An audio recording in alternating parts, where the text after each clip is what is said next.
So, bago po i-blow ni Casey candle niya, Ma'am Ness, ikaw muna. Ano pong birthday wish mo para kay Casey? Ang wish ko for Casey, sana lumaki siyang healthy, wise, daw sabi ni Daddy. Happy. Maging mabait na bata, magalang at sunurin, and God-fearing. How about that?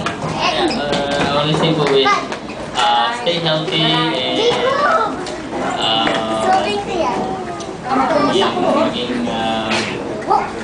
maging mabuting World peace. peace. Para Miss Universe.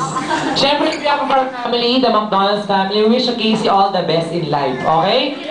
O, blow mo na. Ready? 1, 2, 3, blow! Blow! Ayun, palakpakan natin lahat si Casey. Congratulations for turning 2 years old today. So next time, you may now take your seats because we're going to serve this food. Happy eating, everybody! Later, Pastor. Okay. 10 pesos na to. Okay?